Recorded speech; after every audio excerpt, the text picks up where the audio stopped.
Hello everyone and welcome back to our YouTube channel Skynova. আর আজকে আমরা করতে চলেছি আমাদের প্রাণী হরমোনের লেকচার নাম্বার 4। মানব দেহের যতগুলো অন্তঃক্ষরা গ্রন্থি রয়েছে তার সমস্তটা সম্পর্কে কিন্তু আমাদের অলরেডি আলোচনা শেষ। আজকে আমরা করতে চলেছি আমাদের তিনটে মিশ্র গ্রন্থি সম্পর্কে আলোচনা। একটা হচ্ছে অগ্নাশয়, তারপর থাকবে শুক্রাশয় এবং তারপর ডিম্বাশয়। লেকচারটা খুবই অ্যামেজিং এবং তোমাদের জন্য খুব ইন্টারেস্টিং হতে চলেছে। তোমাদের অনেক ডাউটস এবং অনেক রকমের প্রশ্ন যেগুলো হয়তো তোমরা কোনোদিন উত্তর পাওনি, সেগুলোর উত্তর তোমরা আজকে পেতে চলেছো। তো চলো বেশি দেরি না করে শুরু করা যাক আজকের আমাদের এই ইন্টারেস্টিং সেশনটা। তো সবার প্রথমেই আমরা কি করব, আমাদের মিশ্র গ্রন্থি সম্পর্কে জেনে নেব। তো আগেও আমরা পড়েছি যে আমাদের মিশ্র গ্রন্থি আমরা কাকে বলি, সেই সকল গ্রন্থিকে বলি যারা বহিঃক্ষরা এবং অন্তঃক্ষরা উভয় রকমের কাজ কিন্তু সম্পাদন করতে পারে। অর্থাৎ তাদের যে নিঃসৃত পদার্থ থাকবে সেটা একরকম পদার্থ কিন্তু আমাদের নালিকার মাধ্যমে বাহিত হবে, অর্থাৎ বহিঃক্ষরা টাইপের কাজ করবে এবং তারা কি বিভিন্ন উৎসেচক কিন্তু রিলিজ করবে। এবং যে অন্তঃক্ষরা অংশটা থাকবে সে কিন্তু কোনো নালিকা ছাড়াই বিভিন্ন হরমোন ক্ষরণ করবে, তাহলে সে কিন্তু একাধারে দু রকমের কাজ করতে পারবে। এরকম গ্রন্থিকে কিন্তু আমরা মিশ্র গ্রন্থি বা মিক্সড গ্ল্যান্ড বা হেটারোক্রাইন গ্ল্যান্ড বলে থাকি। ঠিক আছে, তাহলে এদের মধ্যে সবার প্রথমে আমরা কি করবো, আমাদের প্যানক্রিয়াস বা অগ্নাশয় সম্পর্কে। তো অগ্নাশয় কি করে, তার দুটো অংশ থাকে, একটা অনাল অংশ একটা স্বনাল অংশ। স্বনাল অংশটা কি করে, বিভিন্ন উৎসেচক সমৃদ্ধ প্যানক্রিয়েটিক জুস নিঃসরণ করে, যেখানে আমাদের এমন এমন উৎসেচক থাকে যেগুলো কিন্তু আমাদের হজমে সহায়তা করে। এবং আমাদের যে অনাল অংশ সে কি করে, ডিরেক্টলি তার যে ক্ষরণ বস্তুটা আছে অর্থাৎ আমাদের হরমোনটা আছে তাকে কিন্তু সরাসরি রক্তের মধ্যে পাঠিয়ে দেয়, কোনো নালিকার সাহায্য নেয় না। তাই জন্য আমরা অগ্নাশয়কে কি বলতে পারি, যে এটা একটা মিশ্র গ্রন্থি, কারণ এর অন্তঃক্ষরা এবং বহিঃক্ষরা উভয় রকমের বৈশিষ্ট্য কিন্তু বর্তমান। তাহলে অন্তঃক্ষরা গ্রন্থিটা কোথায় অবস্থিত, দেখো আমাদের এটা কি, এটা হচ্ছে আমাদের যকৃৎ। এখানে কি থাকছে, এখানে থাকছে এটা হচ্ছে আমাদের ডিওডিনাম, এরকম সি আকৃতির। তাহলে এই যে ডিওডিনামের সি আকৃতির বাঁক, এই বাঁকের মধ্যে কিন্তু আমাদের এই যে কি আছে, এটা আমাদের সেই প্যানক্রিয়াসটা রয়েছে। তাহলে এখানে কি থাকে, আমাদের অগ্নাশয়টা রয়েছে। এবার তাহলে চলে আসি আমাদের অগ্নাশয়ের মূল দুটো অংশে, একটা হচ্ছে আমাদের স্বনাল অংশ, একটা হচ্ছে আমাদের অনাল অংশ। এবার এই যে স্বনাল অংশটা না, তাকে যদি আমি মাইক্রোস্কোপের নিচে দেখি তাহলে ওটাকে মনে হয় যে ওটা ঠিক যেন আঙুরের থোকার মতো গোলাকার গুচ্ছে গুচ্ছে অবস্থান করছে। এবং ল্যাটিন শব্দ অ্যাসিনাস কথার অর্থ হলো আঙুরের থোকা, তাই একে আমরা বলে থাকি সেলস অফ অ্যাসিনাই বা অ্যাসিনার কোষ। এবার এখান থেকে কি হয়, এখান থেকে আমাদের উৎসেচক সমৃদ্ধ প্যানক্রিয়েটিক জুস বা অগ্নাশয় রস নিঃসৃত হয়। এই রসটার মধ্যে কি হয়, এর মধ্যে বিভিন্ন ধরনের এনজাইম থাকে। এই যে রসটা না, এর মধ্যে শর্করা, প্রোটিন এবং ফ্যাট পরিপাকের জন্য বিভিন্ন ধরনের যে উৎসেচক, যেরকম অ্যামাইলেজ, ট্রিপসিন, লাইপেজ, এরকম শক্তিশালী উৎসেচক থাকে। ঠিক আছে, আবার এই পার্টটা কেন আমাদের স্বনাল অংশ, কারণ এখানে যে প্যানক্রিয়াটিক জুসটা আমাদের তৈরি হচ্ছে, যে অগ্নাশয় রসটা তৈরি হচ্ছে, সেটা কিন্তু রক্তে সরাসরি মেশে না, বরং সেটা নালীর মাধ্যমে পরিবাহিত হয়ে কিন্তু ক্ষুদ্রান্তের যে ডিওডেনাম দেখালাম সেই ডিওডেনামের কাছে কিন্তু গিয়ে পৌঁছে যায়। এইবার কথা হচ্ছে যে আমার অগ্নাশয়ের প্রায় 99% অংশ জুড়েই কিন্তু আমাদের এই স্বনাল অংশ বা সেলস অফ অ্যাসিনাই কিন্তু বিস্তৃত। এবার যদি আসি আমাদের অনাল অংশের কথায়, তাহলে একজন চিকিৎসা বিজ্ঞানী ছিলেন যার নাম ছিল পল ল্যাঙ্গারহ্যান্স। তিনি গবেষণা করতে গিয়ে দেখলেন অগ্নাশয়ের যে বিপুল পরিমাণ স্বনাল অংশ, প্রায় 99% অংশ জুড়ে যেটা বিস্তৃত, সেটাকে যদি আমি একটা মহাসাগরের মতো কল্পনা করি, তাহলে সেই মহাসাগরের মাঝখানে ছোট্ট ছোট্ট দ্বীপপুঞ্জের মতো বিচ্ছিন্নভাবে আমাদের কিছু কিছু বিশেষ কোষ উপস্থিত, যে কোষ থেকে আমাদের হরমোন ক্ষরণ হয়। তাহলে এগুলোকেই আমরা নাম দিলাম আইলেটস অফ ল্যাঙ্গারহ্যান্স। আইলেট মানে কি, মহাসাগরের মধ্যে থাকা ছোট্ট ছোট্ট দ্বীপপুঞ্জ। দ্বীপ মানে কি, দ্বীপ মানে হচ্ছে আমাদের আইল্যান্ড, আর দ্বীপপুঞ্জ মানে কি আইলেটস। তাহলে এই জন্য একে আমরা বলি ল্যাঙ্গারহ্যান্সের দ্বীপপুঞ্জ বা আইলেটস অফ ল্যাঙ্গারহ্যান্স, কারণ এটা মাত্র 1%, কিন্তু সেই 1%টাও 1 থেকে 2 মিলিয়ন কোষ।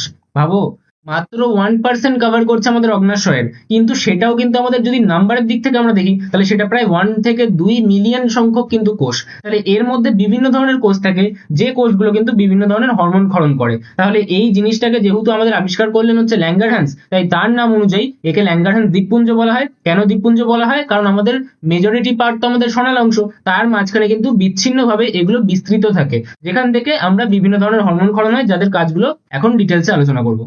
তো আগে ওই বিভিন্ন ধরনের কোষ সম্পর্কে জেনে নেওয়া যাক। তো আমরা 4 রকমের মোট কোষ পড়বো, একটা হচ্ছে আমাদের আলফা, একটা হচ্ছে আমাদের বিটা, একটা হচ্ছে আমাদের ডেল্টা, আর একটা হচ্ছে আমাদের পিপি কোষ। ঠিক আছে, ডেল্টা এবং পিপি কোষ থেকে নিঃসৃত হরমোনের কাজ আমাদের জন্য ইম্পর্টেন্ট নয়, আমাদের জন্য ইম্পর্টেন্ট আলফা এবং বিটা কোষ থেকে নিঃসৃত হরমোনের কাজ পড়া, এবং সেটা কিন্তু আমাদের শরীরে একটা ভাইটাল রোল প্লে করে, যেটা সম্পর্কে আমাদেরকে আলোচনা করতে হবে। তো আলফা কোষ যেটা আছে, সেই আলফা কোষ থেকে আমাদের একটা বিশেষ হরমোন ক্ষরণ হয়, যেটা হচ্ছে আমাদের গ্লুকাগন নামক হরমোন। এই গ্লুকাগন নামক হরমোনটা আমাদের রক্তে শর্করার মাত্রা বৃদ্ধি করতে কিন্তু সাহায্য করে। অপরপক্ষে আমাদের যে ইনসুলিন নামক একটা হরমোন, যেটা তোমরা হয়তো নাম শুনেছো, তাহলে সেই হরমোনটা আমাদের বিটা কোষ থেকে নিঃসৃত হয় এবং রক্তে শর্করার মাত্রা হ্রাস করতে সাহায্য করে। এবং ডেল্টা কোষ থেকে কি হয়, আমাদের সোমাটোস্ট্যানিন নামক একটা হরমোন ক্ষরণ হয়, এবং পিপি কোষ থেকে আমাদের প্যানক্রিয়েটিক পলিপেপটাইড নামক একটা হরমোন ক্ষরণ হয়। তাহলে আমরা শুধু মনে রাখবো যে কোন কোষ থেকে কোন হরমোনটা ক্ষরণ হচ্ছে, যার মধ্যে থেকে কিন্তু আমাদের এমসিকিউ বা এসএকিউ এর কোয়েশ্চেন আসতে পারে। তো এবার ডিটেলসে এদের কাজটা করে নেওয়া যাক। তো কাজটা করার জন্য আমি আগের দিন যে 3টে স্টেপ বলেছিলাম সেই 3টে স্টেপ সম্পর্কে আবার আলোচনা করছি। কি কি? একটা ছিল আমাদের নিওগ্লুকোজেনেসিস। কি? নিওগ্লুকোজেনেসিস। এই নিওগ্লুকোজেনেসিস কি ছিল? যারা যারা আগের দিনের ক্লাস করেছিলে তারা বলার চেষ্টা করো। নিও মানে নতুন করে হচ্ছে, গ্লুকো মানে গ্লুকোজ, জেনেসিস মানে উৎপত্তি হচ্ছে, অর্থাৎ নতুন করে গ্লুকোজ তৈরি হচ্ছে, অর্থাৎ আমাদের অশর্করা থেকে শর্করা তৈরি হচ্ছে। কি হচ্ছে? অশর্করা, অর্থাৎ আমাদের প্রোটিন বা ফ্যাট, সেখান থেকে আমাদের কি তৈরি হচ্ছে? সেখান থেকে আমাদের শর্করা তৈরি হচ্ছে বা গ্লুকোজ তৈরি হচ্ছে। আচ্ছা, ভালো কথা। আচ্ছা, আর একটা কি পড়েছিলাম? গ্লাইকোজেনোলাইসিস। কি পড়েছিলাম? গ্লাইকোজেনোলাইসিস। জেনোলাইসিস। আচ্ছা, লাইসিস মানে কি বলেছিলাম? লাইসিস মানে বলেছিলাম ভেঙে যাওয়া। আর গ্লাইকোজেনো মানে কি বলেছি? আমাদের গ্লাইকোজেন, অর্থাৎ গ্লাইকোজেন কিন্তু ভেঙে আমাদের গ্লুকোজে পরিণত হয়ে যায়। তাহলে গ্লাইকোজেনটা কি ছিল বাবা? আমি কি বলেছিলাম যে রক্তে যখন যতটা প্রয়োজন তার থেকে বেশি পরিমাণে গ্লুকোজ থাকে তখন ইনসুলিনের প্রভাবে ওটা যকৃৎ বা লিভারে বা মাসেল যে আছে, পেশি আছে, সেখানে অতিরিক্ত গ্লুকোজটা কি আমাদের ভবিষ্যতের জন্য সঞ্চিত হয়ে গ্লাইকোজেন তৈরি করে, অর্থাৎ গ্লুকোজগুলোই কিন্তু সঞ্চিত হয়ে আমাদের গ্লাইকোজেন তৈরি করছে।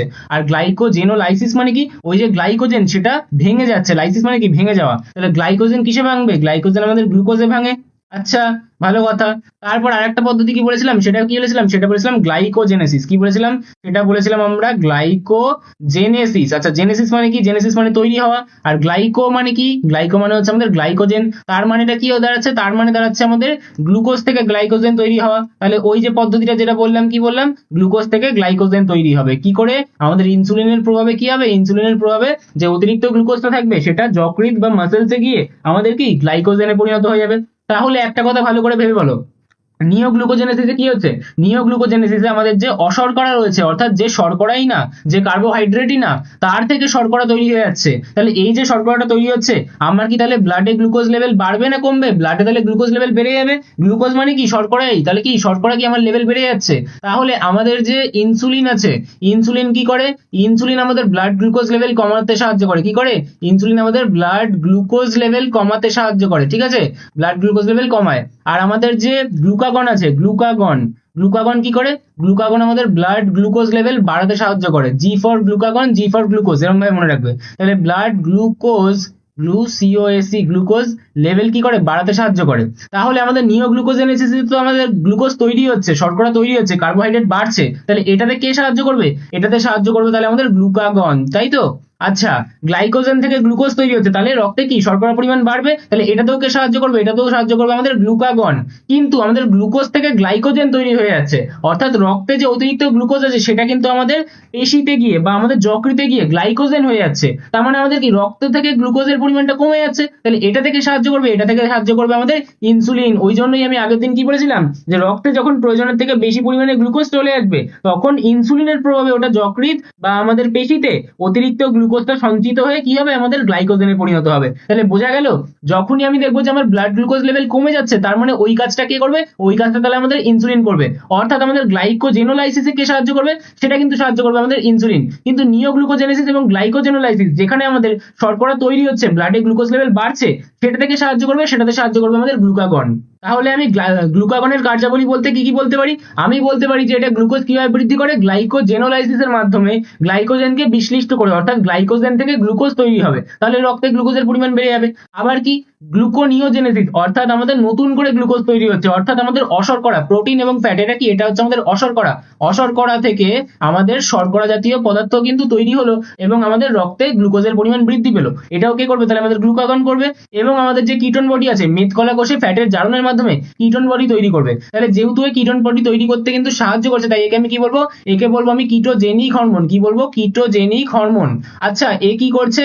এ আমাদের ব্লাডে গ্লুকোজ লেভেল কমিয়ে দিচ্ছে, তাই তো? তাহলে সরি, বাড়িয়ে দিচ্ছে, তাই তো? তাহলে আমি একে কি বলবো? একে বলবো আমি হাইপার গ্লাইসেমিক হরমোন। কি বলবো? Hyper glycaemic hormone. কেন? কারণ এ কিন্তু আমাদের রক্তে গ্লুকোজের পরিমাণ বাড়াচ্ছে। অপরপক্ষে আমি যদি বলি আমাদের ইনসুলিনের কথা, তাহলে ইনসুলিনের ক্ষেত্রে কি বলবো? যে এ আমাদের ব্লাড গ্লুকোজ লেভেল কমিয়ে দিচ্ছে। কি করছে? আমাদের ব্লাডে গ্লুকোজ লেভেল কমিয়ে দিচ্ছে, গ্লুকোজ লেভেল সেটাকে ডাউন করে দিচ্ছে, কমিয়ে দিচ্ছে। তাহলে এর নাম আমি কি দেবো? এর নাম আমি দেবো হাইপোগ্লাইসেমিক হরমোন। কি বলবো? Hypoglycemic hormone. হাইপো মানে কমিয়ে দেওয়া, হাইপার মানে বাড়িয়ে দেওয়া, ঠিক আছে? যখনই বেশি দেখবে তার মানে হাইপার, যখনই হাইপো দেখবে তার মানে কম। বোঝা গেল? তাহলে একে ইনসুলিনকে আমি কি বলবো? হাইপোগ্লাইসেমিক। আর গ্লুকাগনকে আমি কি বলবো? হাইপারগ্লাইসেমিক। তাহলে এ কি করবে? এ আমাদের গ্লাইকোজেনেসিসে সাহায্য করবে, অর্থাৎ গ্লুকোজকে গ্লাইকোজেনে পরিণত হতে সাহায্য করবে। কিন্তু কি করবে? গ্লাইকোজেনোলাইসিস এবং গ্লুকোনিওজেনেসিস সেটাতে কিন্তু বাধা দেবে, কারণ এর কাজ হচ্ছে গ্লুকোজ লেভেল কমানো। বোঝা গেল?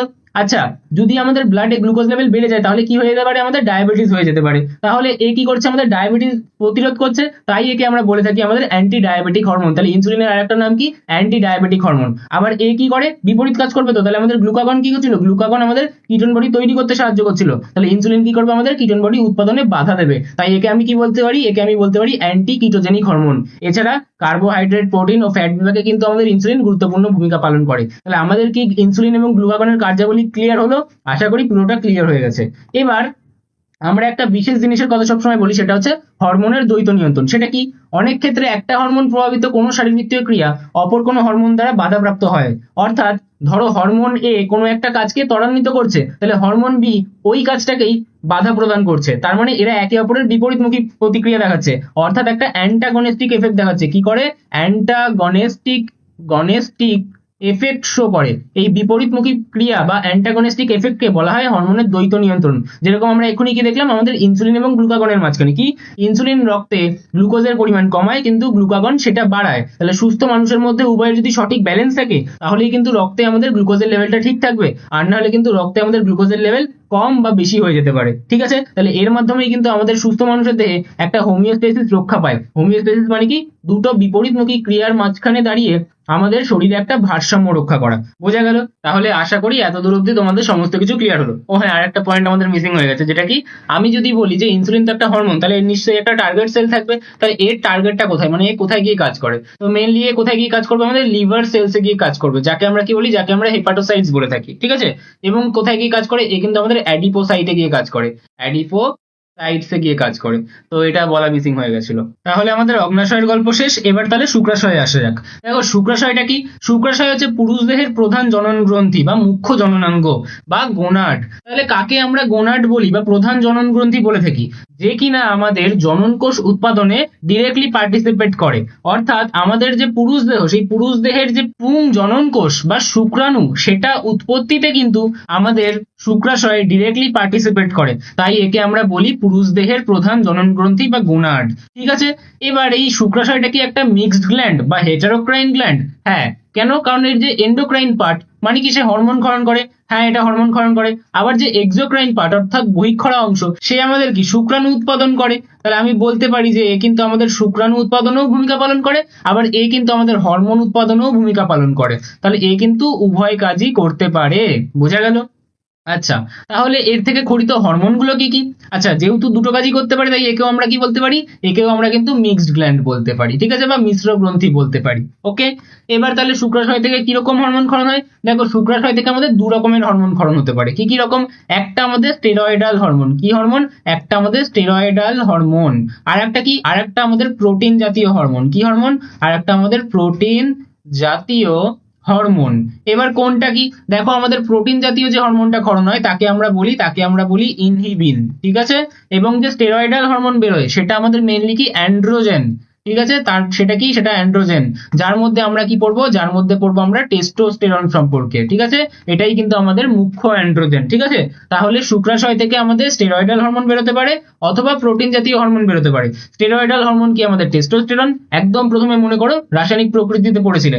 এবং প্রোটিন জাতীয় হরমোন কি? আমাদের ইনহিবিন। তাহলে শুক্রাশয় থেকে নিঃসৃত দুটো হরমোনের নাম লেখো, টেস্টোস্টেরন অ্যান্ড ইনহিবিন। ঠিক আছে? আচ্ছা, তাহলে যখন পরীক্ষায় আমাদেরকে জিজ্ঞাসা করবে যে আমাদের শুক্রাশয়টা তাহলে কোথায় অবস্থিত, তাহলে কি উত্তর দিতে পারবো? যে পুরুষ দেহে। পুরুষ দেহটা মেনশন করবে, কারণ এটা পুরুষ দেহে অবস্থিত, স্ত্রী দেহে পাওয়া যাবে না। তাহলে পুরুষ দেহে দেহগহ্বরের বাইরে, ঠিক আছে, স্ক্রোটাম নামক এক বিশেষ থলির মধ্যে একজোড়া শুক্রাশয় কিন্তু অবস্থিত থাকে। এর থেকে কি কি হরমোন নিঃসৃত হয়? একটা হয় আমাদের টেস্টোস্টেরন, একটা হয় আমাদের ইনহিবিন। টেস্টোস্টেরন কি জাতীয়? স্টেরয়েড জাতীয়। ইনহিবিন কি জাতীয়? প্রোটিন জাতীয়। এবার এই টেস্টোস্টেরনটা এক্স্যাক্টলি কোথা থেকে খরিত হয় সেটা একটু অ্যাডভান্স লেভেলের জিনিস। কেউ চাইলে এই টপিকটা স্কিপ করে নেক্সট টপিকে যেতে পারো, আমি টাইমলাইন দিয়ে দেবো। আর কেউ যদি ইন্টারেস্টেড হও তাহলে দেখো, আমি বুঝিয়ে দিচ্ছি। দেখো, আমরা কি বলছি যে আমাদের দেহ গহ্বরের বাইরে একটা স্ক্রোটাম নামক থলির মধ্যে কি দুটো আমাদের শুক্রাশয় থাকছে, তাই তো? কেন এরকম দেহ গহ্বরের বাইরে থাকতে হলো? কারণ আমাদের যে স্পারমেটোজেনেসিস পদ্ধতি, স্পারমেটোজেনেসিস পদ্ধতি, তার জন্য আমাদের 2 থেকে 3 ডিগ্রি সেলসিয়াস কিন্তু লো টেম্পারেচার লাগে as compare to body temperature. মানে আমাদের দেহের যে তাপমাত্রা, তার থেকে কিন্তু আমাদের 2 থেকে 3 ডিগ্রি তাপমাত্রা কম লাগবে স্পারমেটোজেনেসিস হওয়ার জন্য। তাহলে দেহের ভিতর তো সেটা পাওয়া সম্ভব না, কারণ আমাদের দেহের তাপমাত্রা প্রায় 37 ডিগ্রি সেলসিয়াস থাকে অন অ্যান অ্যাভারেজ। তাহলে আমাদের স্পারমেটোজেনেসিস হওয়ার জন্য টেস্টিকুলার তাপমাত্রা কিন্তু 34 থেকে 35 ডিগ্রি থাকার দরকার। তাই জন্য এটা একটা বিশেষ থার্মোরেগুলেটরি থলি, যার মধ্যে কিন্তু এই 2 থেকে 3 ডিগ্রি কম তাপমাত্রাটা আমরা অ্যাভেল করতে পারি, যার ফলে শুক্রাণু কিন্তু সহজে উৎপাদন হতে পারবে। এইবার এই যে আমাদের একটা শুক্রাশয়, তাকে যদি আমি বড় করে দেখি, তাহলে এটা হচ্ছে একটা শুক্রাশয়। দেখো যেমন ট্রেনে অনেকগুলো কম্পার্টমেন্ট থাকে না, তেমনি এই শুক্রাশয়টা প্রায় 200 থেকে 300টা কম্পার্টমেন্টে বিভক্ত। এটা একটা কম্পার্টমেন্ট, এটা একটা কম্পার্টমেন্ট, এটা একটা কম্পার্টমেন্ট, এরকম ভাবে অনেকগুলো কম্পার্টমেন্ট রয়েছে, ঠিক আছে? আর একটু ভালো করে আঁকি যাতে তোমাদের বুঝতে অসুবিধা না হয়। তো এরকম ভাবে অনেকগুলো কম্পার্টমেন্টে বিভক্ত। এখানে তো আমি 200 থেকে 300টা কম্পার্টমেন্ট দেখাতে পারবো না, তাই আমি এখানে 4-5টা কম্পার্টমেন্ট দেখেছি। এই যে এক একটা কম্পার্টমেন্ট, এদেরকে বলা হয় আমাদের টেস্টিকুলার লোবিউলস। কি বলা হয়? এদেরকে বলে টেস্টিকুলার লোবিউলস। ঠিক আছে, টেস্টিকুলার লোবিউলস। প্রত্যেকটা টেস্টিকুলার লোবিউলস এর মধ্যে একটা বিশেষ পাইপের মতো অংশ, যার নাম সেমিনিফেরাস টিউবিউল, সেটা থাকে। কতগুলো করে থাকে? 1 থেকে 3টে করে থাকে। তাহলে ধরো ওরকম বিশেষ যে স্ট্রাকচারটা, সেটা এইটা। এর নাম কি? এর নাম হচ্ছে সেমিনিফেরাস টিউবিউল। কতগুলো থাকতে পারে? হাইলি কয়েলড অবস্থায় 1 থেকে 3টে করে কিন্তু এরা থাকতে পারে। হাইলি কয়েলড মানে কি? এরকম প্যাঁচানো প্যাঁচানো, ঠিক আছে? কতগুলো থাকতে পারে বললাম? 3টে অবধি থাকতে পারে। তাহলে ধরে নাও যে এখানে কি এরকম ভাবে 3টে আমাদের সেমিনিফেরাস টিউবিউল রয়েছে। এর নাম কি? এর নাম হচ্ছে আমাদের সেমিনিফেরাস, ঠিক আছে? ফেরাস টিউবিউলস, ঠিক আছে? টিউবিউলস। এই যে সেমিনিফেরাস টিউবিউল না, এখানেই কিন্তু আমাদের স্পারমেটোজেনেসিসটা হয়, ঠিক আছে? আচ্ছা, এইবার এই যে সেমিনিফেরাস টিউবিউল, এটাকেও যদি আমি ফার্দার বড় করে দেখতে চাই, তাহলে আমি বলতে পারি যে আমি ওই অংশটাকেই বড় করে দেখছি, ঠিক আছে? তাহলে এই একটা সেমিনিফেরাস টিউবিউল, এই একটা সেমিনিফেরাস টিউবিউল। এবার অনেকের মাথায় প্রশ্ন হবে যে হঠাৎ সেমিনিফেরাস টিউবিউল বললে যে পাইপের মতো দেখতে, এখন আবার গোল্লা গোল্লা হয়ে গেল, কি করে গোল হয়ে গেল? ব্যাপারটা হচ্ছে যে একটা পাইপকে তুমি যদি উপর থেকে বা নিচ থেকে দেখো, তাহলে কেমন দেখতে পাবে? গোল দেখতে পাবে না। তুমি তোমার যে পেনটা দিয়ে নোটস বানাচ্ছো, সেই পেনটার দিকে তাকাও, তার পিছনের অংশটা, পেনটা তো পাইপের মতোই দেখতে। তাহলে পেনটার একদম মাথাটা কি গোল দেখাচ্ছে নাকি পাইপের মতো দেখাচ্ছে? মাথার দিক দিয়ে যদি তুমি তাকাও, তাহলে তুমি গোল দেখতে পাবে। তো আমিও কি সেমিনিফেরাস টিউবিউলকে ওপর থেকে দেখছি, তাহলে কি আমি গোল রকমের দেখতে পাবো। এই জন্য এটা কি গোল হয়ে গেল। এবার তাহলে এইটা কি? এটা হচ্ছে আমাদের সেমিনিফেরাস টিউবিউল। এটা কি? আমাদের সেমিনিফেরাস টিউবিউলস, ঠিক আছে? আচ্ছা, এবারে সেমিনিফেরাস টিউবিউল বাদ দিয়ে যে ফাঁকা অংশটা আছে, তার নাম আছে একটা বিশেষ। তার নামটা কি? তার নাম হচ্ছে ইন্টারস্টিশিয়াল স্পেস বা স্ট্রোমাল স্পেস। কি? এর নাম হচ্ছে স্ট্রোমাল স্পেস, ঠিক আছে? এই যে ইন্টারস্টিশিয়াল স্পেস বা স্ট্রোমাল স্পেস, এখানে একটা বিশেষ ধরনের কোষ থাকে, যার নাম আমি কি দেব? যার নাম আমি দেব ইন্টারস্টিশিয়াল সেলস। কি বলবো?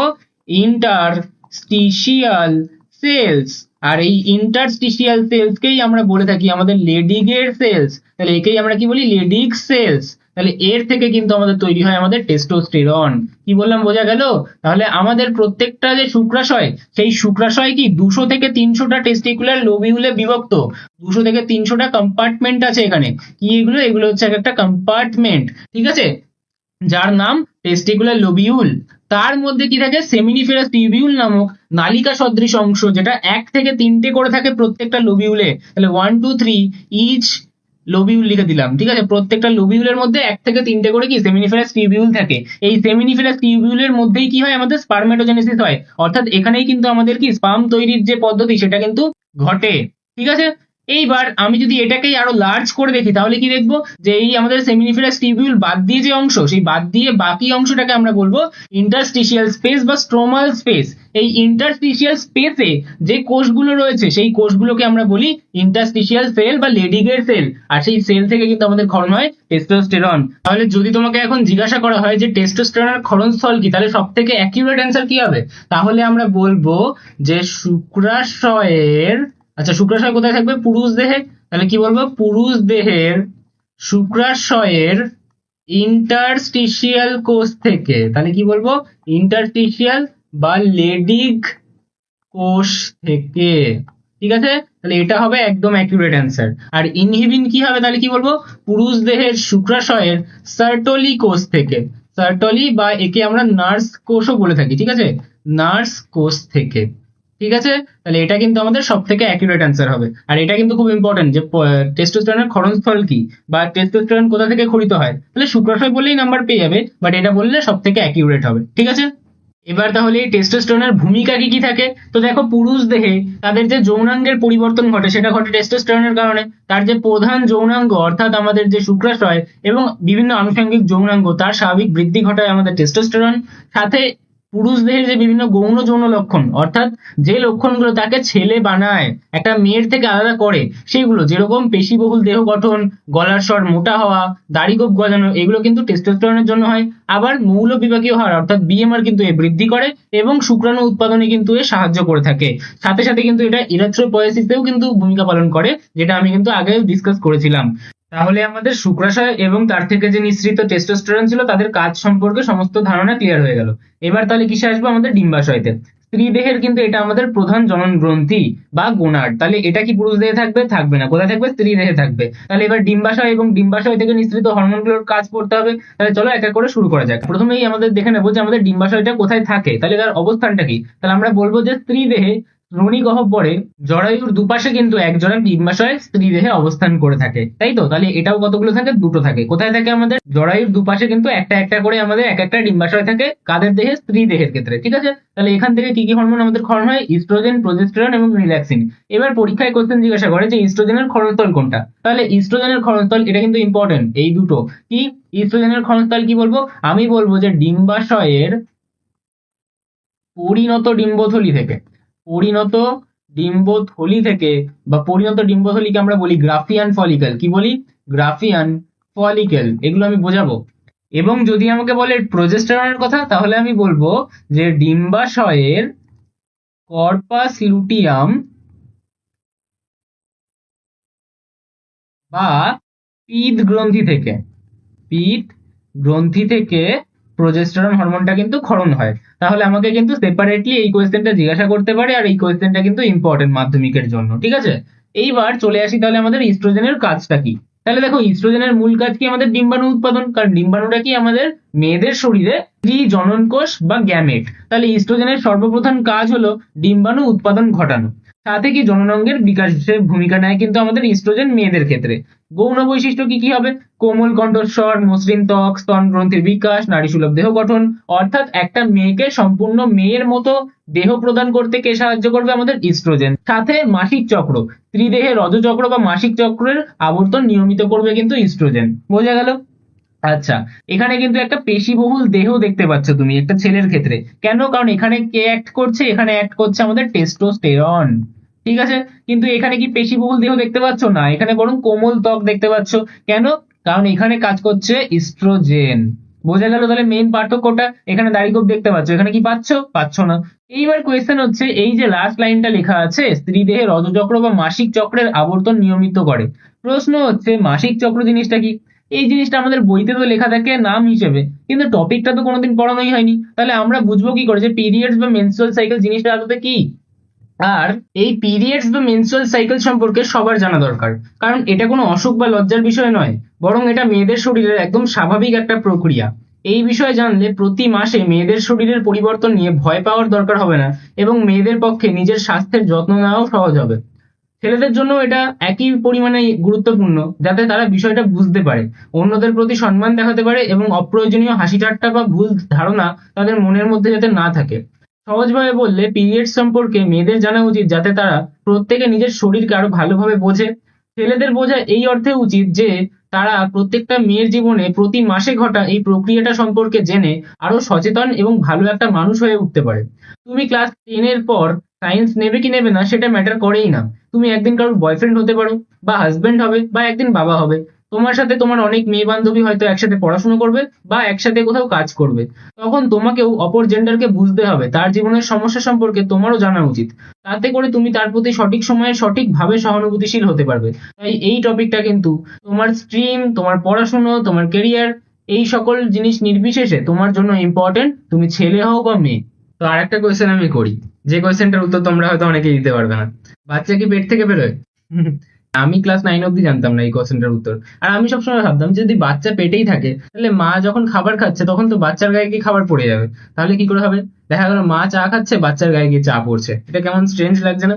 তাহলে বাচ্চা কি পাকস্থলীর মধ্যে থাকে? থাকে না কিন্তু। তাহলে অ্যাকচুয়াল রিয়েলিটিটা কি? রিয়েলিটি হচ্ছে যে প্রত্যেক মেয়ের শরীরে একটা বিশেষ অংশ থাকে তার তলপেটের কাছাকাছি অংশে, যেটাকে আমরা কি বলি, যেটাকে বলি আমরা জরায়ু। ঠিক আছে? মাতৃগর্ভে ভ্রূণ বা বাচ্চা বড় হয় এই জরায়ুতে। জরায়ুটা মেয়েদের ঠিক তলপেটের দিকে অবস্থিত একটা পেশিবহুল অংশ বলতে পারো তুমি। ঠিক আছে? যখন একটা বাচ্চার জন্ম হয় তখন দুটো উপায়ে আমরা তার ডেলিভারি করাতে পারি। একটা হচ্ছে নর্মাল ডেলিভারি। এবার নর্মাল ডেলিভারি মানে কি? নর্মাল ডেলিভারি মানে হচ্ছে বাচ্চাকে প্রসব করাতে হবে। কিসের মাধ্যমে? এই যে আমাদের এখানে দেখতে পাচ্ছ না, জরায়ুতে বাচ্চা বৃদ্ধি পেলো, বাচ্চাটা পরিণত হলো, এইবার বাচ্চা কি করতে হবে? প্রসব করতে হবে ভ্যাজাইনার থ্রু। ঠিক আছে? বাচ্চা প্রসব করতে হয় কিসে? নর্মাল ডেলিভারিতে। এটাই যদি এখন সিজারিয়ান ডেলিভারি হয় তাহলে কি? যদি ডাক্তাররা মনে করেন যে কোনো কারণে নর্মাল ডেলিভারি করানোটা বাচ্চা বা মায়ের জন্য রিস্কি হতে পারে, তার অ্যালাইনমেন্টের জন্য, হয়তো তার মাথা ওপর দিকে আছে, পা নিচের দিকে আছে, তো বাচ্চা নর্মাল ডেলিভারি করতে গিয়ে তার মাথা আটকে যেতে পারে, এরকম বিভিন্ন অনেক অ্যালাইনমেন্ট আছে যেগুলো ডাক্তারবাবুরা বুঝবেন, তো ডাক্তাররা ডিসাইড করবেন যে কি করা উচিত। আমি সেই সম্পর্কে কিছু কমেন্ট করতে পারবো না, কারণ আমার সেই এক্সপার্টিস নেই। তো যাই হোক, অ্যালাইনমেন্টের বেসিসে ডাক্তাররা যদি মনে করেন যে নর্মাল ডেলিভারি করানোটা উচিত হবে না, তখন ডাক্তারবাবুরা কি করেন? তারা একটা সিজারিয়ান অপারেশন পারফর্ম করেন, যেখানে কি করে? তারা সি সেকশন কাট লাগায়। কি করে? তখন মায়ের যে তলপেট এবং জরায়ু সেটাকে কেটে অস্ত্রোপচারের মাধ্যমে কিন্তু বাচ্চাকে বের করে আনা হয়। তাহলে এটা কিন্তু আমাদের প্রসেস। এটাও আমাদের একটা ডাউট ছিল। আমি নিজে যতদিন ক্লাস 9 অব্দি ছিলাম, 9 অব্দি আমি ভাবতাম যে কি করে এটা সম্ভব যে বাচ্চা পেটের মধ্যে আছে, তাহলে তো মা খাবার খেলে গায়ে এসে পড়বে। তো ঠিক আছে, তো এই ডাউটটা আমার কি করে ক্লিয়ার হলো? কোনো টিচার তো এগুলো ক্লিয়ার করতে চায় না। তো যখন ক্লাস 10-এ আমি উঠলাম তখন আমি গুগলে সার্চ করলাম, ইউটিউবে সার্চ করলাম, তখন কিন্তু আমি এই ডাউটগুলো আমার ক্লিয়ার করতে পারলাম। তো অ্যাজ আ টিচার আমার এখন কর্তব্য হচ্ছে এই ডাউটগুলো কিন্তু তোমাদের ক্লিয়ার করা। তো চলো আমাদের মেনস্ট্রুয়াল সাইকেলে ব্যাক করা যাক। তো এইটা হচ্ছে আমাদের একটা ফিমেল রিপ্রোডাক্টিভ সিস্টেম। এই ফিমেল রিপ্রোডাক্টিভ সিস্টেমের মধ্যে একটা যে বিশেষ পার্ট, সেটা কি? আমাদের ইউটেরাস বা জরায়ু, তাই তো? এই জরায়ুর একটা ভিতরের গাত্র রয়েছে। এই গাত্রটা কি? এই গাত্রটা হচ্ছে এন্ডোমেট্রিয়াম। এর ভিতরের অংশটা কি? এন্ডোমেট্রিয়াম। তো এটাকে আমি হাতে এঁকে বোঝাই। তাহলে সেটাকে কেমন দেখতে হবে? সেটাকে দেখতে হবে কাইন্ড অফ এরকম। এইবার এই যে অংশটা, এই অংশটা কি? এই অংশটা হচ্ছে আমাদের জরায়ু বা ইউটেরাস। ঠিক আছে? তাহলে এখানেই কি আমাদের যে বাচ্চা সে কিন্তু আমাদের থাকবে এবং সে বড় হবে এই জায়গাটাতেই। ঠিক আছে? এইবার প্রশ্ন হচ্ছে যে এখানে এর ভিতরে একটা স্তর থাকে, সেই স্তরটার নাম কি? তো জরায়ুর একদম ভিতরের দিকে একটা বিশেষ স্তর থাকে যার নাম হচ্ছে এন্ডোমেট্রিয়াম। এই এন্ডোমেট্রিয়ামের কারণেই কিন্তু পিরিয়ডস এর যে ব্লাড বেরোয় সেই ব্লাডটা বেরোচ্ছে। কি নাম বলছি? এর নাম বলছি আমাদের এন্ডোমেট্রিয়াম। ঠিক আছে? এইবার এই যে এন্ডোমেট্রিয়াম, এই এন্ডোমেট্রিয়ামটা বারবার তৈরি হয় আবার ভেঙে যায়, আবার তৈরি হয় আবার ভেঙে যায়। এর কারণেই প্রত্যেক মাসে পিরিয়ডের ব্লাডসটা নির্গত হয়। কি হয়? এই যে এন্ডোমেট্রিয়ামটা, এটা একটা বিশেষ অংশ। আমাদের যখন একটা ডিম্বাণুর সাথে একটা শুক্রাণু মিলবে না, আমাদের এখান থেকে কি হবে? ডিম্বাশয় থেকে ডিম্বাণু বেরোবে। আবার এখান থেকে কি, যখন সঙ্গম হবে তখন শুক্রাণু আসবে। শুক্রাণু এসে এখানে কি হবে? ফ্যালোপিয়ান টিউবে এর সাথে মিলিত হবে। তাহলে মিলিত হলে এটা একটা জাইগোট তৈরি করবে। সেই জাইগোট এসে কিন্তু এই এন্ডোমেট্রিয়ামের গাত্রে এসে রোপিত হয়ে যাবে এবং পরবর্তীকালে এখান থেকে কিন্তু ভ্রূণ তৈরি হবে এবং এখানেই কি আমাদের বাচ্চাটা ডেভেলপড হবে। তাহলে ভ্রূণ থেকে বাচ্চা পরিণত হওয়া অবধি সমস্ত টাইম পিরিয়ড অবধি কিন্তু তার দেখভাল এই জায়গাটাতেই হবে। তাহলে আমাদের জরায়ুতেই কিন্তু আমাদের বাচ্চাটার ডেভেলপমেন্ট হচ্ছে পুরোপুরি। তাহলে এই জায়গাটা, যে জরায়ুর যে অংশটা, এই অংশটায় বাচ্চা থাকার জন্য এই এন্ডোমেট্রিয়াম স্তরটার একটা বিশেষ ভূমিকা রয়েছে। তাই এই এন্ডোমেট্রিয়াম স্তরটা তো খুব গুরুত্বপূর্ণ আমাদের জন্য। কিন্তু একটা মেয়ে কি সবসময় প্রেগনেন্ট থাকে? না, থাকে না। খুব কম টাইমে কি সে তার জীবদ্দশায় প্রেগনেন্ট থাকবে? তাহলে যে টাইমে সে প্রেগনেন্ট থাকছে না তখন কি এই এন্ডোমেট্রিয়ামের কোনো প্রয়োজন আছে? নেই। তাহলে এই এন্ডোমেট্রিয়াম তখন কি হবে? ভেঙে বাইরে বেরিয়ে যাবে। তাহলে কিছু সময় এই এন্ডোমেট্রিয়াম থাকবে, কিছু সময় এই এন্ডোমেট্রিয়াম এরকম ভাবে এখান থেকে কিন্তু ভেঙে বাইরে বেরিয়ে যাবে। তাহলে প্রত্যেক মাসে কিন্তু এরকম ভাবে এর ভাঙা গড়া চলে, যেই ভাঙা গড়ার জন্যই 4 থেকে 5 দিন ধরে পিরিয়ডের ব্লাড কিন্তু রিলিজ হয়। এইবার আমরা যদি আমাদের একটা মেয়েদের ক্ষেত্রে 28 দিনের সাইকেল কনসিডার করি, যে কোনো একটা মেয়ের 28 দিনের সাইকেল আছে। একটা মেনস্ট্রুয়াল সাইকেল 21 থেকে 35 দিনের মধ্যে হতে পারে, যার মধ্যে অ্যাভারেজ আমরা 28 থেকে 32 দিন ধরি। ঠিক আছে? কিন্তু 21 থেকে 35 দিনের মধ্যে কোনো একটা ফিক্স সাইকেল যদি কোনো মেয়ের থাকে, তাহলেও আমরা তাকে সুস্থ হিসেবে কনসিডার করে থাকি। ঠিক আছে? তো আমরা ধরে নিই যে একটা মেয়ের মাসিক যে সাইকেল সেটা 28 দিনের রয়েছে। তো এটাকে আমরা বেশ কিছু ভাগে ভাগ করব। কি কি ভাগ? ধরো প্রথম 1 দিন থেকে 5 দিন অবধি, এই 1 থেকে 5 দিনের যে অংশটা আছে একে আমরা বলি menstrual cycle, sorry menstrual phase. কি বলি একে? একে আমরা বলি মেনস্ট্রুয়াল ফেজ। এই ফেজে তাহলে কি হবে? ওই যে বললাম প্রথম 5 দিন, আমরা ধরে নিচ্ছি যে এই প্রথম দিন থেকে ব্লাড রিলিজ হওয়া চালু হচ্ছে, প্রথম 5 দিন অবধি কিন্তু তার ব্লাড রিলিজ হলো। এই টাইমটায় কি হয় দেখো, সেই মেয়েটার নিষেক সম্পন্ন হয়নি, অর্থাৎ সেই মেয়েটা কিন্তু প্রেগন্যান্সি পিরিয়ডে যায়নি, ঠিক আছে? তাহলে তার কি কোনো বাচ্চা ধারণের প্রশ্ন আসছে? না। তাহলে ওই এন্ডোমেট্রিয়ামের কোনো প্রয়োজন আছে? না। তাহলে গর্ভাবস্থা ধরে রাখার জন্য জরায়ুর ভেতরের যে ওই এন্ডোমেট্রিয়াম স্তরটা ছিল তার কোনো প্রয়োজনই যখন নেই, তাহলে ইস্ট্রোজেন, প্রজেস্টেরন এইসব হরমোনগুলো পরিমাণ কমে যাওয়া চালু হবে এবং ওই যে এন্ডোমেট্রিয়াম সেটা কিন্তু তাহলে ভাঙা চালু হবে। যদি ভেঙে যায় তাহলে এই যে আমাদের এর ভিতরে এন্ডোমেট্রিয়ামটা ছিল, এই যে আমাদের দুটো স্তর ছিল, এখানে একটা এন্ডোমেট্রিয়াম, এখানে একটা এন্ডোমেট্রিয়াম, তাহলে এই দুটো এন্ডোমেট্রিয়াম কি হবে? ভেঙে গেলে ওটা তো বেরোতে হবে না, তাহলে ওই এন্ডোমেট্রিয়ামটা কিন্তু রক্ত, মিউকাস, টিস্যু এইসব হিসেবে যে ভ্যাজাইনা, সেই ভ্যাজাইনার পথ থেকে কিন্তু বেরোনোর চেষ্টা করে। তাহলে আমাদের কি হবে যে এইখান থেকে এই যে আমাদের আর এই যে আমাদের এন্ডোমেট্রিয়াম ছিল সেটা ভাঙা চালু করবে। ভেঙে কি হবে? ভেঙে এই ভ্যাজাইনার পথে কিন্তু সে বেরোনোর চেষ্টা করবে, তখন পিরিয়ডের ব্লাড রিলিজ হবে। তাই একে আমরা ব্লিডিং ফেজও বলে থাকি, তাই এটাকে আমরা বলি ব্লিডিং ফেজ। বোঝা গেল আমার কথাটা? তাহলে এই টাইমটায় ক্র্যাম্প কেন হয়, মানে ব্যথা কেন হয়? দেখো, এই যে যখন আমাদের ব্লিডিংটা হচ্ছে না, তখন এটা একটা বিশেষ রকমের কেমিক্যাল রিলিজ করে যাকে আমরা বলি প্রোস্টাগ্ল্যান্ডিন। এবার এই যে প্রোস্টাগ্ল্যান্ডিন সেটা একটা পেন কজিং কেমিক্যাল, অর্থাৎ ব্যথা সৃষ্টিকারী কেমিক্যাল, ঠিক আছে? এটা কি করে? এটা স্টিমুলেট করে যে ইউটেরাইন মাসেল গুলো আছে তাকে সংকোচন করার জন্য। কেন করে? কারণ যদি এটা সংকোচন না হয় তাহলে তোমার যে ব্লাড থ্রু যে জিনিসগুলো পাস অন হচ্ছে সেটা তো পাস অন হতে পারবে না। তাই যাতে ব্লাডের থ্রু আমার এই সমস্ত ভাঙা এন্ডোমেট্রিয়াম, ঠিক আছে, রক্তের মাধ্যমে মিউকাস টিস্যু হিসেবে যে বেরিয়ে যাচ্ছে সেটা যাতে বেরোতে পারে, তাহলে এর কারণে কিন্তু মেয়েদের তল পেট, পিঠ এইসব এরিয়াগুলোতে ব্যথা সৃষ্টি হয় এবং তারা ক্লান্ত ফিল করে খুব বেশি, ঠিক আছে? তারপর আসছে আমাদের 13 নম্বর দিন অবধি ফেজ। এইটাকে আমরা বলি ফলিকুলার ফেজ। একে আমরা কি বলি? একে বলি আমাদের ফলিকুলার ফেজ। এবার কেন একে ফলিকুলার ফেজ বলা হয়? তার জন্য মনে করো যে আমরা একটা হরমোন পড়েছিলাম FSH, ফলিকল স্টিমুলেটিং হরমোন। ও কি করে? ডিম্বাশয়কে উদ্দীপিত করে আর বলে যে তুই ছোট ছোট কিছু থলি তৈরি কর। তাহলে ডিম্বাশয় কি করে? ছোট ছোট কিছু থলি তৈরি করে। এই ছোট ছোট থলিগুলোকে কি বলে? এই ছোট ছোট থলিগুলোকে বলে ফলিকল। এর নাম কি? এর নাম হচ্ছে ফলিকল, ঠিক আছে? তো আমরা একটা কাজ করি, এই ডিম্বাশয়টাকে বড় করে দেখি। তো এই ডিম্বাশয়টাকে আমরা মাইক্রোস্কোপের আন্ডারে দেখলাম, আর এই যে জিনিসগুলো আমি দেখছি এই জিনিসগুলো হচ্ছে সেই ফলিকল। এর নাম কি? এর নাম হচ্ছে ফলিকল, ঠিক আছে? এবার যখন এটা একদম অপরিণত রয়েছে, একদম সদ্য তৈরি হয়েছে, তখন আমরা তাকে কি বলি? 1 ডিগ্রি ফলিকল বা প্রাইমারি ফলিকল, ঠিক আছে? এবার ফলিকল কি? ফলিকল হচ্ছে একটা থলি। ওর ভিতরে কি আছে? ওর ভিতরে আছে উসাইট। ওর ভিতরে কি আছে? উসাইট, ঠিক আছে? এবার এই প্রশ্ন হচ্ছে উসাইট জিনিসটা কি? দেখো, আমাদের ডিম্বাশয় থেকে কি তৈরি হবে? আলটিমেটলি ডিম্বাণু তৈরি হবে, তাই তো? আমরা পড়েছিলাম যে ডিম্বাশয় কি করে? ডিম্বাণু তৈরি করে। তাহলে এই যে উসাইটটা প্রথমে দেখতে পাচ্ছ, এটা হচ্ছে 1 ডিগ্রি উসাইট, যেটা হচ্ছে আমার অপরিণত ডিম্বাণু, ঠিক আছে? এই ডিম্বাণুটাই যখন পরিণত হয়ে যাবে তখন তাকে কি বলবো? 2 ডিগ্রি উসাইট বা সেকেন্ডারি উসাইট, যাকে আমরা বলবো পরিণত ডিম্বাণু। বোঝা গেল? আচ্ছা, এইবার এই যে আমাদের 1 ডিগ্রি ফলিকলটা না, সেই ফলিকলটা কি হবে? পরিণতি প্রাপ্ত হবে। সবাই না, যে কোনো একটা। তো ধরে নি যে এইটা কি আমাদের পরিণতি পাচ্ছে, তাহলে এইটার বৃদ্ধি এবং পরিণতি ঘটছে। এর পিছনে দায়ী কে?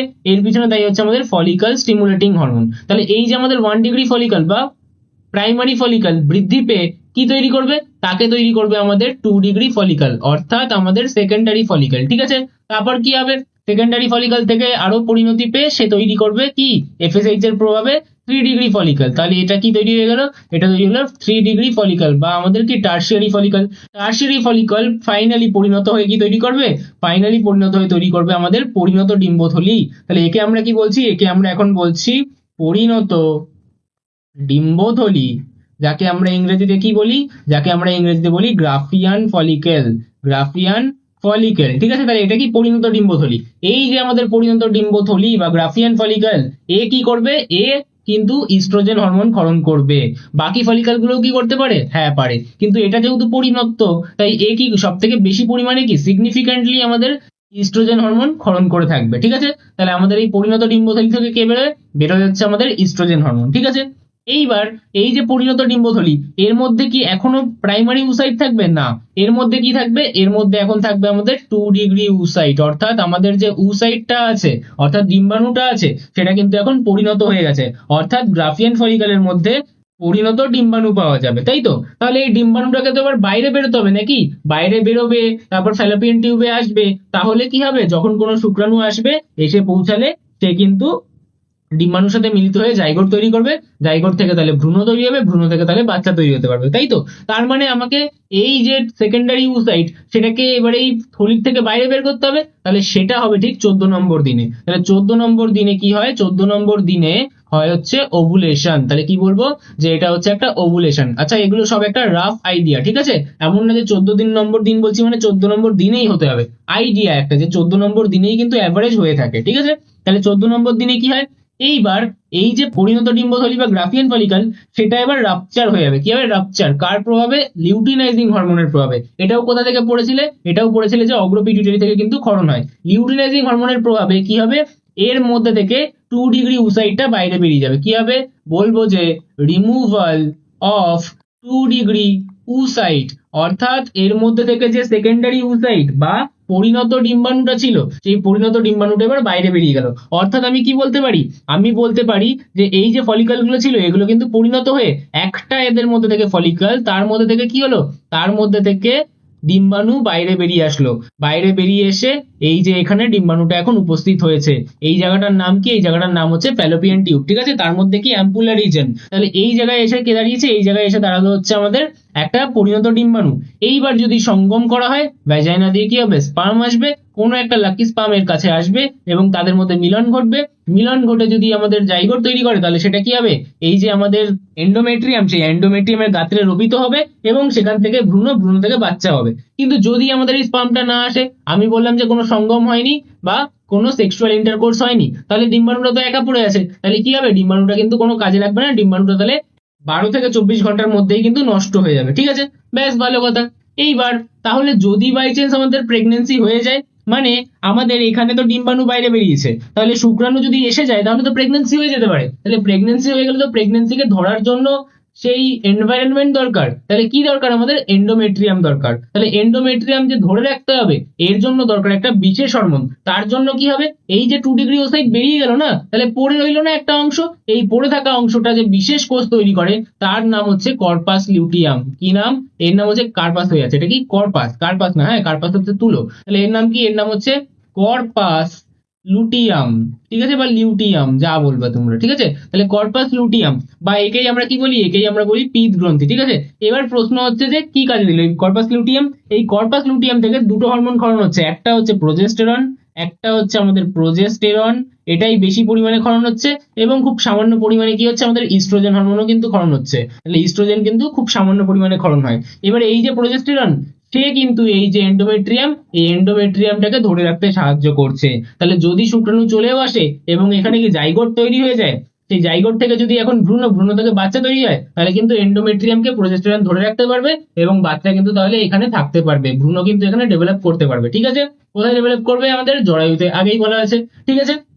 এইবার যদি আমাদের এখানে কোনো সঙ্গম না হয়ে থাকে, কোনো শুক্রাণু না আসে, তাহলে তো এর কোনো কাজ নেই, তাহলে ডিম্বাণুটা কোনো কাজে লাগলো না। তাহলে কি আমাদের এন্ডোমেট্রিয়ামটাও কোনো কাজে লাগবে, লাগবে না, কারণ এন্ডোমেট্রিয়াম কখন কাজে লাগে, যখন গর্ভাবস্থা আসে, যখন ভ্রূণ তৈরি হচ্ছে, ভ্রূণ থেকে বাচ্চা তৈরি হবে, সেই বাচ্চা আমাদের জরায়ুতে থাকছে। তাহলে আমাদের যদি কোনো শুক্রাণু না আসে, যদি কোনো ডিম্বাণুর সাথে মিলন না ঘটে, যদি কোনো নিষেক সম্পূর্ণ না হয়, তাহলে কি এন্ডোমেট্রিয়ামের কোনো প্রয়োজন আছে, নেই। তাহলে এই এন্ডোমেট্রিয়ামটাকে ভেঙে দাও, তাহলে নেক্সট মাসে আবার কি হবে, আবার এই এন্ডোমেট্রিয়াম ভেঙে যাবে এবং এই এন্ডোমেট্রিয়াম কি হবে, ভেঙে গিয়ে আমাদের আবার কিন্তু মেয়েদের শরীরে ভ্যাজাইনা থেকে বেরোবে, বেরোলে কি হবে, আবার ব্লাড তৈরি হবে। তাহলে এই যে আমাদের 14 নম্বর দিনে ওভুলেশন হলো, তার 15 নম্বর দিন থেকে আমি যদি কাউন্ট করি এবং 28 নম্বর দিন অবধি এই টাইমটাকে আমরা বলে থাকি লিউটিয়াল ফেজ। একে আমরা কি বলি, একে আমরা বলি লিউটিয়াল ফেজ, ঠিক আছে? একে বলি লিউটিয়াল ফেজ। কেন, কারণ এখান থেকে আমাদের কি তৈরি হয়, ওই কর্পাস লিউটিয়াম তৈরি হয়, যে কর্পাস লিউটিয়াম থেকে মূলত কি আমাদের প্রোজেস্টেরন হরমোন বেরোয়, যে প্রোজেস্টেরন হরমোনটা কি গর্ভাবস্থার জন্য জরায়ুকে রেডি করে। কিন্তু যদি গর্ভাবস্থা না আসে তাহলে কি হবে, আবার আমাদের ওই কি এন্ডোমেট্রিয়াম ভেঙে যাবে, তাহলে আবার ব্লাড রিলিজ হবে, আবার তারপর 5 থেকে 13 দিনে আবার আমাদের ফলিকল ডেভেলপমেন্ট হবে, আবার একটা কি ডিম্বাণু বেরোবে। সেই ডিম্বাণু যদি আবার কোনো শুক্রাণুকে না পায়, তাহলে আবার তার মধ্যে থেকে যে কর্পাস লিউটিয়াম আছে সে প্রোজেস্টেরন ক্ষরণ করে কিছুদিন গর্ভাবস্থার এনভায়রনমেন্ট রেডি করে অপেক্ষা করবে, পেলো না কাউকে, তাহলে আবার এরকম ভাবে হতে থাকবে। তাহলে প্রত্যেক মাসে কিন্তু এই সাইকেলটা চলতেই থাকবে এবং একটা নির্দিষ্ট টাইম গ্যাপে এসে কিন্তু তাদের ব্লাড রিলিজ হবে, যে টাইমটাকে কাউন্ট করে আমরা তার একটা ক্যালেন্ডার বানাবো, যাকে আমরা বলি যে একটা মেনস্ট্রুয়াল সাইকেল। একে কি বলি? একে বলা হয় মেনস্ট্রুয়াল সাইকেল। তাহলে এখন যা যা এরকম পড়লে সেগুলোই হচ্ছে একটা মেনস্ট্রুয়াল সাইকেল, যেটা সারা মাস ধরে একটা মেয়েদের দেহে চলতে থাকে। এটা কি একদম সারা বছর চলবে না, কতদিন চলে? যতদিন না মেনোপজ আসছে। মেনোপজ কবে আসে? 45 থেকে 50 বছরের মধ্যে আসে। তারপরে কিন্তু আর ডিম্বাণু তৈরি হয় না। এই যে সাইকেল গুলো, সেই সাইকেল গুলো আর হবে না। তারপরে আর পিরিয়ডসও হবে না। ঠিক আছে? তাহলে আশা করি এই রিলেটেড যত ডাউটস গুলো আছে সেগুলো সব ক্লিয়ার হলো। তাহলে এবার দেখে নিই যে প্রজেস্টেরনের কাজ কি কি। ইস্ট্রোজেনের কাজ তাকে পড়া হয়েই গেছিল। তাহলে প্রজেস্টেরনের কাজ হচ্ছে নিষিক্ত ডিম্বাণুকে জরায়ুর প্রাচীরে রোপিত হতে এবং গর্ভাবস্থা বজায় রাখতে সাহায্য করে। একটু আগেই বললাম। কোথা থেকে খরিত হচ্ছে? আমাদের কর্পাস লিউটিয়াম বা পিত গ্রন্থি থেকে। হয়ে কি করছে? গর্ভাবস্থা বজায় রাখতে সাহায্য করে। এবং ওই যে কি বলেছিলাম যে জরায়ুর প্রাচীরে অর্থাৎ এন্ডোমেট্রিয়ামে সেখানে কিন্তু নিষিক্ত ডিম্বাণুকে অর্থাৎ জাইগোটকে রোপিত হতে সাহায্য করে। ঠিক আছে? এবং স্ত্রীদেহে অমরা গঠনে, এই প্লাসেন্টা গঠনে কিন্তু আমাদের প্রজেস্টেরন গুরুত্বপূর্ণ ভূমিকা পালন করে এবং ভ্রূণের বৃদ্ধি ও পুষ্টিতে কিন্তু সাহায্য করে। গর্ভাবস্থায় ডিম্ব উৎপাদন এবং মাসিক চক্র বন্ধ রাখতেও কিন্তু সাহায্য করে এবং জরায়ুর অমসৃণ পেশির সংকোচনে কিন্তু এ বাধা দান করে। তো আজকের জন্য এটুকুই ছিল। প্রত্যেকটা ক্লাসের ক্লাস নোটস, ডেইলি প্র্যাকটিস কোশ্চেনের শিট এবং অন্যান্য স্টাডি ম্যাটেরিয়াল সবকিছু একদম ফ্রি অফ কস্ট আমাদের টেলিগ্রাম চ্যানেলে তোমরা পেয়ে যাবে। তো অবশ্যই টেলিগ্রাম এবং হোয়াটসঅ্যাপ চ্যানেলে তোমরা জয়েন করে যাও। Thank you all for attending this session. আশা করি প্রত্যেকটা লেকচার তোমাদের ভালো লাগছে। ভালো লাগলে লাইক, কমেন্ট এন্ড সাবস্ক্রাইব করে দেবে। আজকের সেশনটা কেমন লাগলো সেটা কমেন্ট বক্সে জানাবে। দেখা হবে নেক্সট লেকচারে। টাটা।